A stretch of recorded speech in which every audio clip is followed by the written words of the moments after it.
ரொம்ப மாறிடுச்சு. நான் அவரை விஜயன் தான் கூப்பிடுவேன். பட் இப்போ நான் அவரை விஜயன் கூப்பிடுறச்சு யாராவது வந்து அவர் இப்படி கூப்பிடுங்க அப்படி கூப்பிடுங்க மரியாதை எல்லாம் பேசுங்க. அது இந்த உலகம் அப்படி ரெடியா இருக்காரு. அவர் ஆக்சுவலா அந்த மாதிரி ஆள் கிடையவே கிடையாது. அவர் ரொம்ப ரொம்ப நார்மலான சிம்பிளான கியூட்டான ஒரிஜினல் ஆள் அவர் தான் ஆக்சுவலா.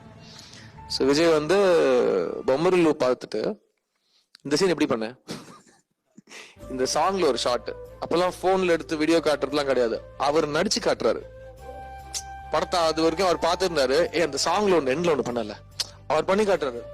இது சூப்பரா இருக்கு, நான் அப்படி பண்ணவே இல்லையே அப்படின்றா. டேய் நீ எப்படி பண்ணன்னு சொல்லி குடியா அப்படின்னு சொல்லிட்டு என்கிட்ட சொல்றாரு. அந்த ஒரு லவ் அவர் காட்டுவாரு. அந்த அன்பு வந்து விஜய் மாதிரி யாராலுமே காட்ட முடியாது நான் நம்புவேன். இது கூட இது வந்து 2011ல பண்ண வீடியோ. இது இப்ப நீங்க பார்த்தது.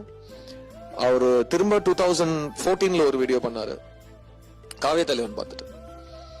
சோ எனக்கு வந்து அவரை நான் எப்ப மீட் பண்ணாலும் நான் ரொம்ப நேரம் அவரை கட்டி பிடிச்சிட்டு விடவே மாட்டேன். எனக்கு அவரை ரொம்ப பிடிக்கும். அண்ட் அவருக்கும் என் மேல ரொம்ப அஃபெக்ஷன் இருந்திருக்கு. ஸோ எவ்வளவு பெரிய சூப்பர் ஸ்டாரா இருந்து அவருக்கு எல்லா அந்த பட்ட பேர்லாம் வச்சாலும் நான் வந்து காலேஜ் படிக்கிறச்சு அவரோட ஃபேனா இருந்த காலத்தை நான் மறக்கவே முடியும்.